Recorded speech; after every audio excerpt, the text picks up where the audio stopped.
মানুষ একদল জাহান্নামায় যাবে, তবে একটা কুকুর আল্লাহ পাকের দয়ার জান্নাতে চলে যাবে। ওই কুকুরটা হোসেনপুরের কুকুর নয়, চাপালির কুকুর নয়, নেড়লির কুকুর নয়। ওই কুকুরটা আসহাবে কাফের সঙ্গে যে কুকুর ছিল, যে কুকুরটির নাম হলো কিতমির। কিতমির কিতমির ওই কুকুরটা আল্লাহ পাকের দয়ার জান্নাতে চলে যাবে। একটু জোরে বলা যাবে, একটু মহব্বতে বলা যাবে। কুত্তা কোথায় যাচ্ছে খোকা? জান্নাতে। ফার্সিতে একটা শের আছে, সোবাতে সলে তুরা সলে কুনাম, সোবাতে তলে তুরা তলে কুনাম। বাংলা মানে হলো সৎসঙ্গে স্বর্গবাস, অসৎসঙ্গে নরকে বাস। সৎসঙ্গে স্বর্গবাস, অসৎসঙ্গে নরকে বাস।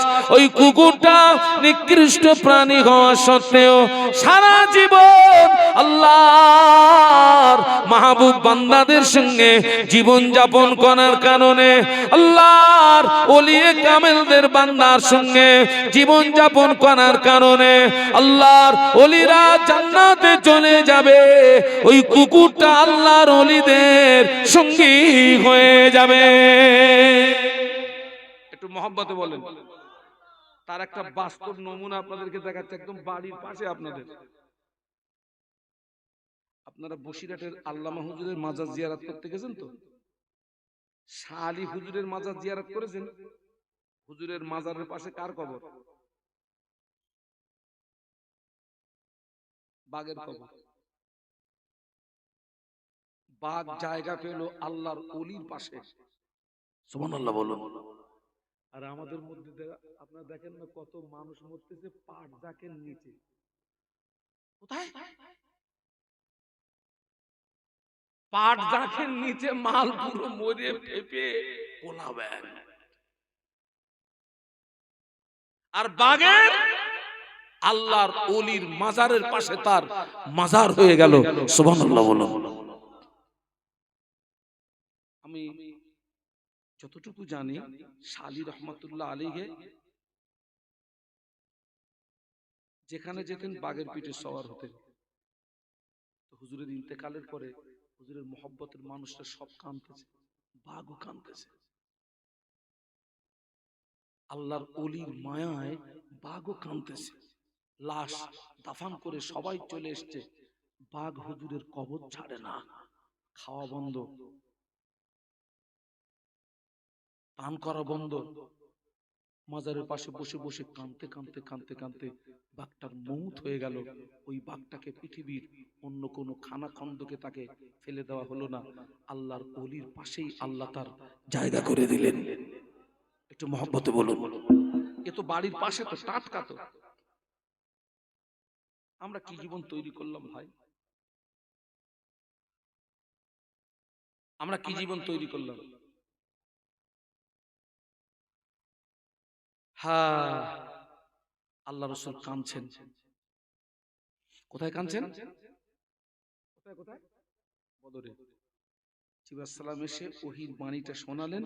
রাসূলুল্লাহ সিজদা থেকে মাথা তুলেছেন, কিন্তু ওই সিজদার জায়গাটা ধুলি বালু, রাসূলুল্লাহর চেহারার জমাট বেঁধে গেছে।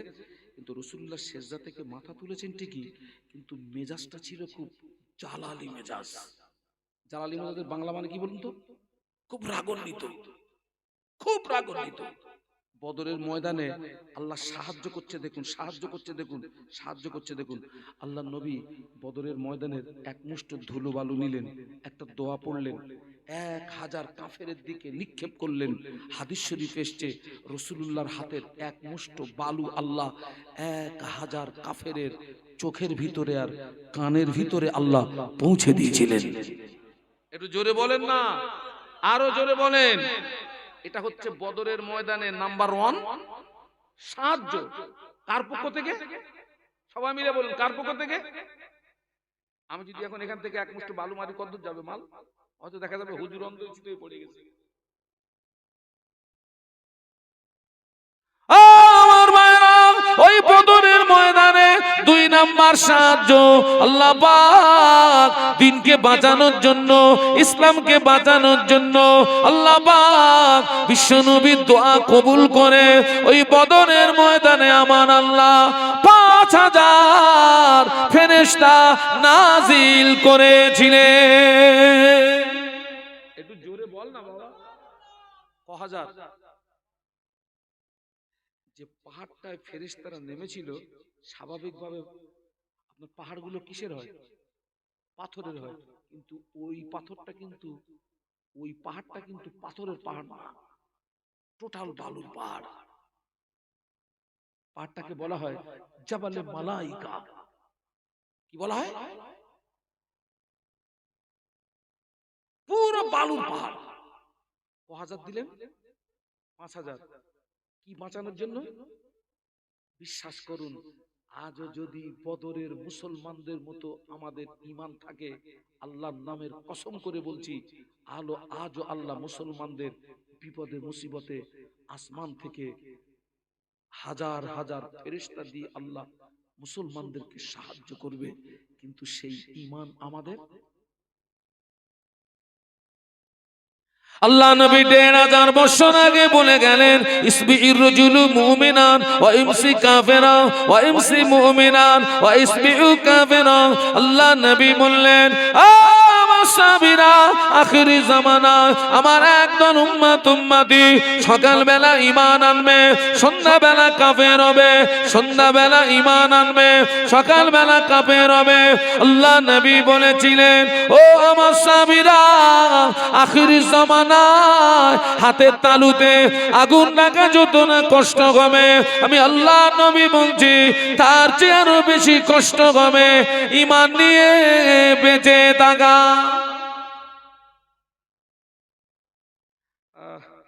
1500 বছর আগে সেই রসুলের হাদিস বর্তমান যুগ সন্ধিক্ষণে কাঁটায় কাঁটায় মিলছে না? মিলছে না? একটু কথা বলেন না মুরব্বীরা, মিলছে না? একদম কাঁটায় কাঁটায়। এখান থেকে 10 বছর, 20 বছর, 30 বছর আগে অধিকাংশ মসজিদ ছিল কাঁচা কাঁচা কাঁচা কাঁচা কাঁচা, তবে মুসল্লিদের ঈমান ছিল পাকা। একটু সুবহানাল্লাহ বলেন, আরো জোরে বলেন। আর কোন অধিকাংশ মসজিদ শান শওকাত হয়ে গিয়েছে, কিন্তু অধিকাংশ মুসল্লিদের ঈমানটা দুর্বল হয়ে গিয়েছে। মানেন না? মানেন না? আমার ফুরফুরা শরীফের মুজাদ্দিদুজ্জামান যে মসজিদে আল্লাহকে ডেকে ডেকে আল্লাহর ওলি হয়েছিলেন, মুজাদ্দিদিয়াতে লাকাব পেয়েছিলেন, ওই মসজিদটা পাকা না কাঁচা? আচ্ছা, তো ওই ফুরফুরা সারাউন্ডের ভিতরে মাটির মসজিদ কটা বলুন তো? না, কে জানেন? দুটো না। 4 শহীদান হুজুরের মাজার জিয়ারত করে রাস্তার বাঁহাতে একটা মসজিদ আছে, 800 বছরের পুরাতন মসজিদ, মাটির মসজিদ। ভিতরে গেলে আপনি কিছু বুঝতে পারবেন না, যখন ঢুকবেন ডান সাইডে ঘাটটা ঘোরাবেন দেখবেন সেই দেয়াল দেখা যাচ্ছে জানলার ভিতর দিয়ে। 800 বছরের মাটির মসজিদ। আমার মায়েরা, আমার মুজাদ্দিদুজ্জামান মাটির মসজিদে আল্লাহকে ডেকে ডেকে আল্লাহর ওলি হয়ে গেলেন, মুজাদ্দিদিয়াতে লাকাব পেয়ে গেলেন। আর আমরা মসজিদে এসি লাগিয়ে আল্লাহ পাওয়া যায় না। এখন অধিকাংশ মসজিদে কি হয়ে গেছে বাপ? আমি তো ভাই বক্তা মানুষ, একটা কথা বললে আর একটা কথা মনে এসে যায়। সেকেলে বাথরুম এখন আর পাওয়া যায়? মুরব্বীরা কথা বলে না, সেকেলে বাথরুম মনে নেই? ওই আপনার মাটি খুঁড়ে দুই দিকে দুটো ইট, পাটকাঠির বেড়া, চটের দরজা, বসার সঙ্গে সঙ্গে ডেলিভারি। আর এখন আমাদের পাশা এত ভদ্র হয়ে গেছে, টাইস না হলে মাল বেরোচ্ছে না। পাশা পাশা টাইস চাচ্ছে, পাথর চাচ্ছে, পাথর মারো, পাথর মারো, টাইস মারো। আল্লাহরে 16-17 বছর আগে একটা মাহফিলে গেছিলাম, যে বাড়িতে আমার বসার জায়গা দিয়েছে, বাড়িটা 3 তলা, তৈরি করতে খরচ হয়েছে বললো হুজুর 2.5 কোটি টাকা। কত বছর আগে কথা বলছি?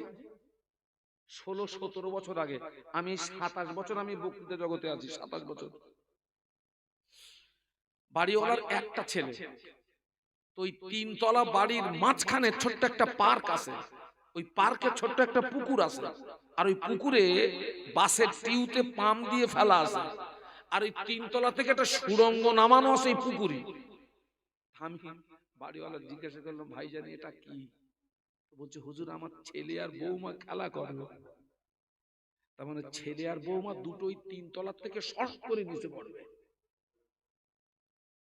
তা আমি বললাম এর যদি ঘর তৈরি করতে 2.5 কোটি টাকা খরচ হয়, নিশ্চয়ই এর বাথরুম সেকেলে বাথরুম না, এর বাথরুম একেলে বাথরুম। আমার তখন পেশাবও লাগেনি, পায়খানাও লাগেনি। কিছু সময় পরে স্টেজে যেতে হবে, তা আমি বললাম ভাই একটু বাথরুমে যাবো ভাই, আমার টার্গেট ওর বাথরুমটা আমি একটু দেখবো, একেলে বাথরুম কিরাম। তো আমি সেই বাথরুমের ভিতরে গিয়ে সব চারিদিকে ঘুরে ঘুরে দেখতেছি 2.5 কোটির বাথরুম, শীতকাল। কিছুক্ষণ পরে স্টেজে উঠতে হবে, সেই চিন্তা করলাম এসি যতক্ষণ অন্তত একটু উজু করে যাই। এখন মাল পাক দিছি এক জায়গায়, পানি বেরোচ্ছে আর এক জায়গা দিয়ে, সে উজু করতে গিয়ে পুরো গোসল করে বেরিয়েছে। তো বাড়িওয়ালা বলছে হুজুর আপনি তো গেলেন উজু করতে, তো গোসল করে। আমি বললাম বাবা 2.5 কোটির বাথরুম আমি বুঝতে পারিনি বাপ, এই যে পাক দিতে হয় এক জায়গায় আর মাল বেরোয় আর এক জায়গা দিয়ে। খোকা এখন নামি দামি বাথরুমে যেতে গেলেও পড়াশোনা করে যেতে হবে বাপ, নইলে শীতকালে উজু করতে যাবি গোসল করে বেরোবি। সব ওলট পালট হয়ে গেছে। তবে এখনো সেকেলে বাথরুম পাওয়া যায় সুন্দরবন এলাকায় গেলে, এখনো সেকেলে বাথরুম আছে। সব শান শওকাত হয়ে গেছে, কিন্তু ঈমানের জায়গায় বলুন বলুন বলুন দুর্বল, ঈমান দুর্বল। দরুদ শরীফ আল্লাহুম্মা। এতগুলো মানুষ আলহামদুলিল্লাহ, এখন তো সুন্দর পরিবেশ তৈরি হয়েছে, একটু আওয়াজ বাড়ান না। আল্লাহুম্মা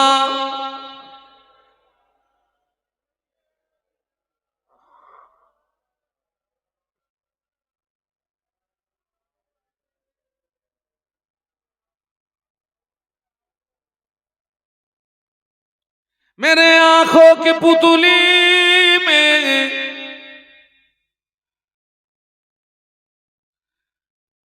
जलवा मोहम्मद का, मेरे दिल के आईने में नक्शा है मोहम्मद का। कोई जन्नत में जाएगा, कोई दोज़ख में पहुंचेगा, मदीने की तरफ दौड़ा दीवाना मोहम्मद का। अल्लाहुम्मा पढ़ो बाबा, ছেলেরা জোরে জোরে পড়ো না। মাওলানা মুহাম্মদ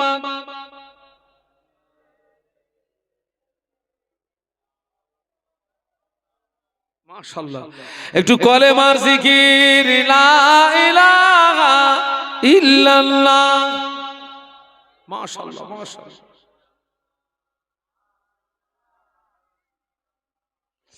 মুহাম্মাদুর রাসূলুল্লাহ, বলো লা ইলাহা ইল্লাল্লাহ।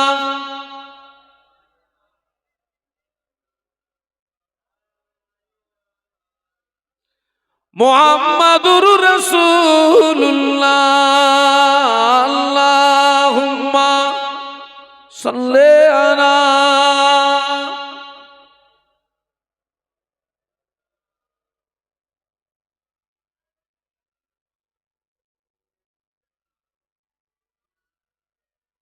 জবান খুলে বলুন আল্লাহু আকবার। আর একটু আওয়াজ তোলেন। বদরের ময়দানে 2 নাম্বার সাহায্য কি বলেছিলাম? আসমান থেকে ক হাজার? 5000। 3 নাম্বার সাহায্য দেখেন। বদরের ময়দানে আল্লাহ নবী সাহাবীদেরকে নিয়ে যে দিকটা দাঁড়িয়েছেন ওই দিকটা ছিল বালু মাটি। আবু জাহল বাহিনী নিয়ে যে দিকটা দাঁড়িয়েছে ওই দিকটা ছিল এঁটেল মাটি। আবু জাহল 1000 সৈন্য নিয়ে যে দিকটা দাঁড়িয়েছে ওই দিকটা এঁটেল মাটি। আল্লাহ নবী সাহাবীদের নিয়ে যে দিকটা দাঁড়িয়েছিলেন ওই দিকটা ছিল বালু মাটি।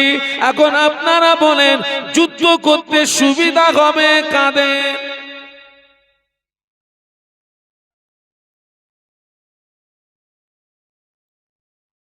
এঁটেল মাটি না বালি মাটি?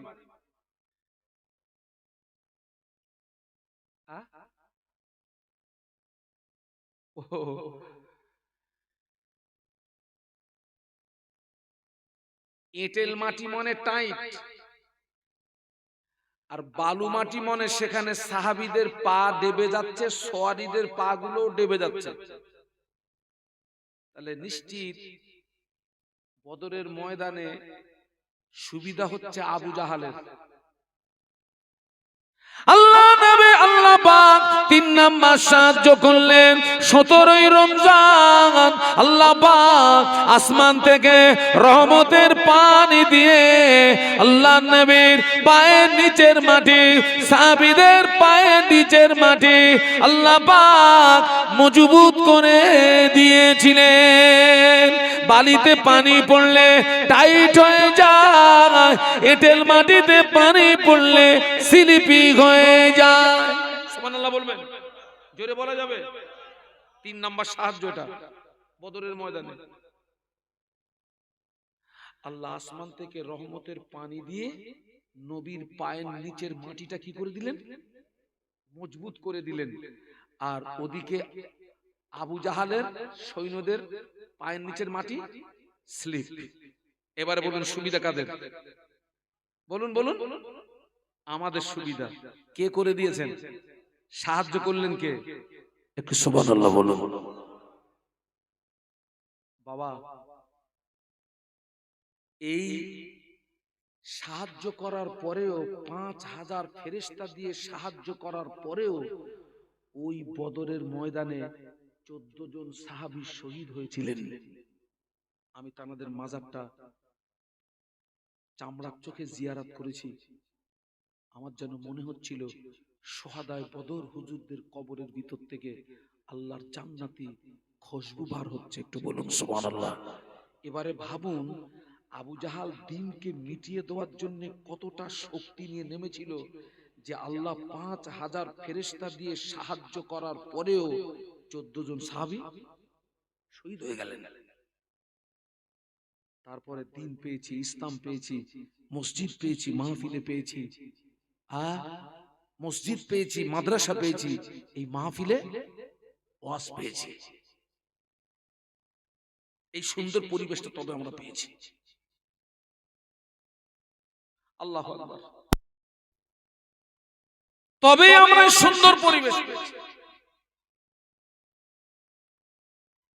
ওই বদরের ময়দানে 2 তরুণ বাজ এবং মুআওয়াজ রাদিয়াল্লাহু তাআলা আনহুমা আল্লাহ নবীর সামনে দাঁড়িয়ে গেলেন। আল্লাহ নবীর সামনে দাঁড়িয়ে সালাম দিয়ে বলেছিলেন, ইয়া রাসূলুল্লাহ, হাবিবাল্লাহ, হুজুর আপনি আমাদের অনুমতি দিন, আমরা যুদ্ধে যাব, শহীদ হব, আমরা যুদ্ধে যাব, শহীদ হব। আল্লাহ নবী বললেন, কি করে তোমাদের অনুমতি দিই, তোমাদের বয়সটা বড্ড কাঁচা। আল্লাহ নবী যুদ্ধের যে সাহাবীদেরকে পারমিশন দিতেন, আল্লাহ নবী 2টো বিষয় দেখতেন। সবাই মিলে বলুন কটা বিষয়? একটা হাইট আর একটা বয়স। কি কি দেখতেন? হাইট, বয়স। তো কোন সাহাবী দেখা গেছে হাইটে গিয়ে শর্ট হয়ে যাচ্ছে, তো ওই সাহাবীরা পায়ের গুড়মুড়িটাকে উঁচু করে দিয়ে শরীরের হাইটটাকে বাড়িয়ে দিয়েছিলেন যাতে যুদ্ধের পারমিশনটা পাওয়া যায়। সুবহানাল্লাহ বলা যাবে? আচ্ছা, কিছুক্ষণের জন্য ধরে নেওয়া যাক ওই জায়গায় আমরা মাপে গেছি, আমরা হাইট বাড়াবো না শর্ট করবো?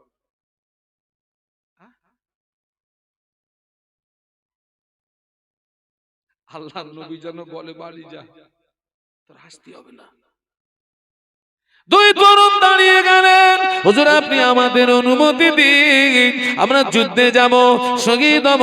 আল্লাহ নবী বললেন তোমাদের বয়সটা বড্ড কাঁচা, কি করে তোমাদের অনুমতি দি? ইয়া রাসূলুল্লাহ, আমাদের সামনে দি, আমাদের বাপ চাচারা সব যুদ্ধে ময়দানে চলে গেল, আমাদের যাওয়া হলো না। হুজুর আপনি আমাদের অনুমতি দিন, আমরা যুদ্ধে যাব, শহীদ হব। আল্লাহ নবী দুই তরুণের মনের ভাব বুঝতে পেরে বললেন বেশ, তোমরা দুইজন কুস্তি লড়ো, যে জিতে যাবে পারমিশন পেয়ে যাবে, যে জিতে যাবে পারমিশন পেয়ে যাবে। হযরত মুআজ বড়, মুআওয়াজ ছোট, মুআজ বড়, মুআওয়াজ ছোট। মুআওয়াজ মাঝের কানে কানে বলে ভাই তুই তো আমাকে এক ধাক্কায় ফেলে দিবি ভাই। আমার ভাই রে, আল্লাহর নামে শপথ করে বলছি, দ্বিতীয়বার যখন আমি তোকে ধরবো তুই ইচ্ছা করে পড়ে যাবি, তা না হলে আমি যুদ্ধের পারমিশনটা পাবো না। আল্লাহ নবী দুই তরুণের মনের ভাব বুঝতে পেরে আল্লাহ নবী দুই তরুণকে যুদ্ধের অনুমতি দিয়ে দিলেন। ভাই তুই তো বড়, আমাকে তো এক ধাক্কা ফেলে দিবি ভাই, তুই তো পারমিশনটা পেয়ে যাবে, আমি তো পাবো না। তা আল্লাহর নামে শপথ করে বলছি ভাই রে, দ্বিতীয়বার যখন আমি তোকে ধরবো তুই ইচ্ছা করে পড়ে যাবি। আল্লাহ নবী দুই তরুণের মনের ভাবটা বুঝতে পেরে দুইজনকেই অনুমতি দিয়ে দিয়েছেন। সুবহানাল্লাহ বলবেন না? আচ্ছা ভাই, ওই ঈমান আর আমাদের ঈমান, হ্যাঁ আমাদের ঈমান তো ঘুণ মার্কা ঈমান, ঘুণ খাওয়া, পোকায় খাওয়া ঈমান। দুই তরুণ ময়দানে চলে গেলেন। আল্লাহ নবী সাহাবী আব্দুর রহমান ইবনে আওফ রাদিয়াল্লাহু আনহু দুই তরুণকে দেখে আশ্চর্য হয়ে গেলেন, অবাক হয়ে গেলেন। বিশাল এই যুদ্ধে দুটো তরুণ কেন?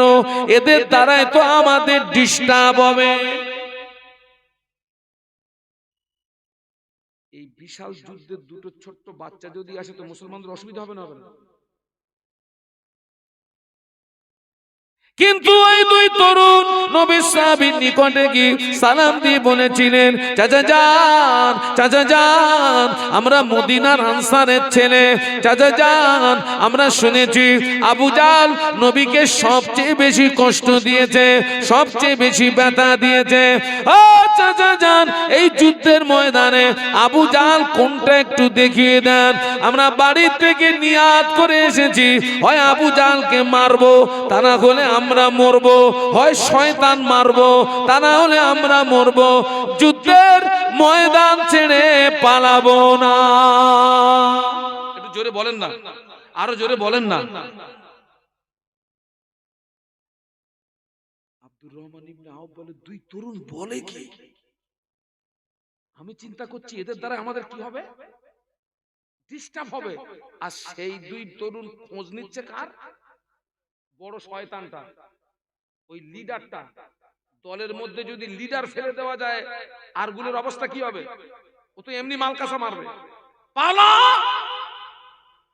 দুই যে আবু জাহালের ভয়ে মক্কার মানুষরা থরথর করে কাঁপতো, দুই তরুণ বলছে, চাচা যান, আমরা শুনেছি মক্কাতে সবচেয়ে বেশি আমার নবীকে কষ্ট দিয়েছে কে?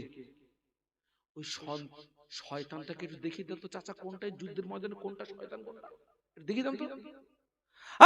আমার মায়েরা, আব্দুর রহমান ইবনে আওফ রাদিয়াল্লাহু আনহু বলে, আমি দূরে চেয়ে দেখি আবু জাহল নজরে পড়ে গেল। আমি দূরে চেয়ে দেখি আবু জাহল নজরে পড়ে গেল। আমি দেখিয়ে দিলাম, ওই যে দেখতে পাওয়া যায় আবু জাহল। বলার সঙ্গে সঙ্গে দুই তরুণ সিংহ শাবকের মতো ছুটে গিয়ে আবু জাহলকে ঘিরে ফেলেছে। আবু জাহলকে ঘিরে ফেলে দুই তরুণ তলোয়ার চালায়, আবু জাহলও পাল্টা তলোয়ার চালায়। দুই তরুণ তরুণ তলোয়ার চালায়, আবু জাহল পাল্টা তলোয়ার চালায়। নবী সাহাবী আব্দুর রহমান ইবনে আওফ বলেন, আমি নজর করে দেখতে পেলাম আবু জাহল হযরত মাযের বাম হাতে একটা আঘাত করেছে, বাম হাতটা কেটে গিয়ে বগলের চামড়ার সঙ্গে হাতটা ঝুলে গিয়েছে, বগলের চামড়ার সঙ্গে হাতটা ঝুলে গিয়েছে। হযরত মায ডান হাত দিয়ে তলোয়ার চালাচ্ছে, কিন্তু কাটা ঝোলা হাতটা সামনে ডিস্টার্ব করছে, কাটা ঝোলা হাতটা সামনে ডিস্টার্ব করে। আমার ভাইরা, নবী সাহাবী আব্দুর রহমান ইবনে আওফ বলেন, আমি নজর করে দেখতে পেলাম হযরত মায নিজের কাটা হাতটা পায়ের নিচে চাপ দিয়ে আল্লাহু আকবার বলে একটা হুঙ্কার দিয়ে নিজের হাত ছিঁড়ে ফেলে দিয়ে ডান হাতে তলোয়ার দিয়ে আবু জাহলকে জাহান্নামের টিকিট কেটে পাঠিয়ে দিয়েছে।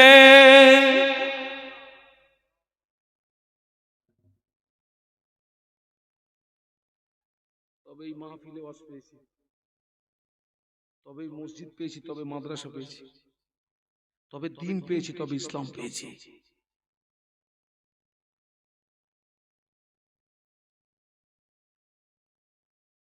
দুঃখ কষ্ট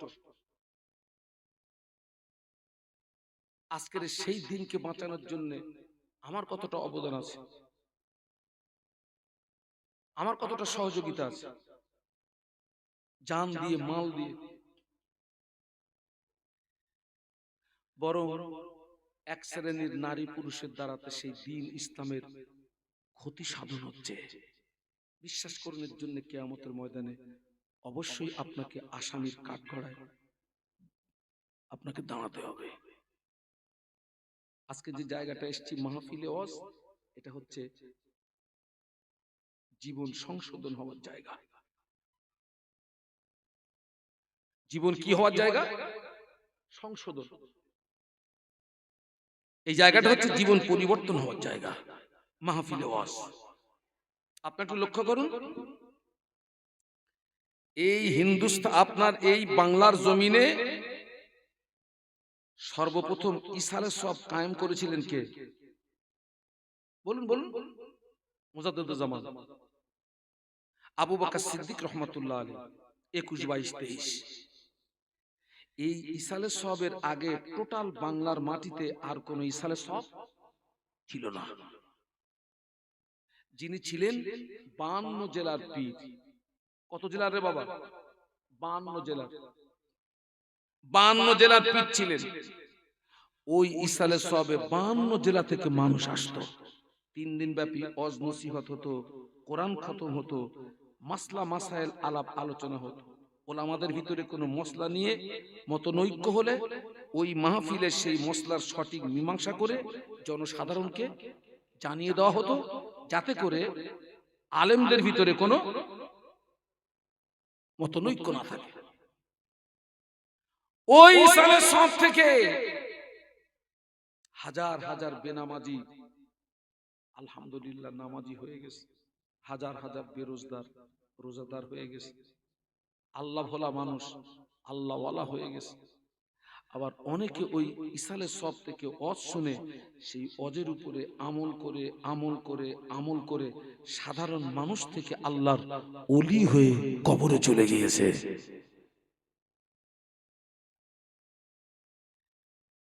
কিন্তু বর্তমান পরিস্থিতি দেখুন তো, ওয়াজ মাহফিলের গতি যত বেড়েছে, এক শ্রেণীর মুসলমান নারী পুরুষের দ্বারাতে শরীয়ত বিরোধী কাজের সংখ্যাও তত। বাস্তব না বাস্তব? মাহফিলের গতি যত বেড়েছে, এক শ্রেণী, আমি সকলের কথা বলবো, এক শ্রেণীর নারী পুরুষের দ্বারা তত বেশি শরীয়ত বিরোধী কাজ হচ্ছে।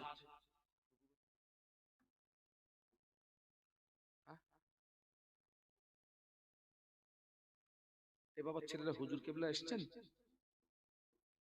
এসেছেন? ও আলহামদুলিল্লাহ। ওয়াজ মাহফিল যত বেশি হচ্ছে, এক শ্রেণীর মুসলমানদের দ্বারা তত বেশি শরীয়ত বিরোধী কাজ হচ্ছে। অতএব আমি একেবারে বক্তৃতার আপনার শেষের দিকে চলে এসেছি। আমি এখান থেকে আরেক জায়গায় যাবো, সেখানে টাইম দেওয়া আছে। একেবারে শেষের দিকে চলে এসেছি। আপনাদেরকে একটা কথা জিজ্ঞাসা করছি, আজকের এই মাহফিলটা আমাদের জীবনের শেষ মাহফিল হতে পারে না পারে না? পারে। এটা আমার জীবনের শেষ ওয়াজ হতে পারে বলে আমি বিশ্বাস করি, 100% বিশ্বাস করি, যেটা আমার জীবনের শেষ মাহফিল। আমি কারোর দিকে আঙুল তুলব না। আপনি কোন অপরাধের অপরাধী আপনি জানেন, আর আমি কোন অপরাধের অপরাধী আমি জানি। আর যেহেতু এই জায়গাটা জীবন পরিবর্তন হওয়ার জায়গা, তো আমরা এখান থেকে তওবা করে নতুন জীবন নিয়ে আমরা বাড়ি ফিরি। তবে মাহফিল দেওয়া, আসা বসা, কথা শোনা সবটা সারতে হবে। আমার যে সমস্ত মায়েরা আসছেন, বোনেরা আসছেন, যারা এখনো পর্যন্ত নামাজের সঙ্গে সম্পর্ক তৈরি করতে পারেননি, আপনি একটা বিষয় লক্ষ্য করুন, এক্ষণে বাংলার মুসলমানদের যে করুণ পরিস্থিতি, ভারতবর্ষের মুসলমানদের যে করুণ পরিস্থিতি, টোটাল বিশ্বের মুসলমানদের যে করুণ পরিস্থিতি, সবাই এক বাক্যে বলুন তো, আমাদেরকে বাঁচাতে পারেন কে? আরো জোরে বলুন। আর আমাদেরকে মারতে পারেন কে? তামাম, আজকে আমার কাছ থেকে এই কথাটা আপনারা শুনে রেখে দেন, তামাম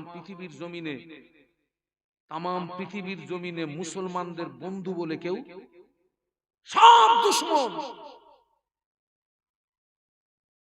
একমাত্র আমাকে বাঁচাতে পারে আমার রব। অতএব বান্দা হিসাবে সেই রবের সঙ্গে আমার সুসম্পর্ক রাখা একান্ত প্রয়োজন।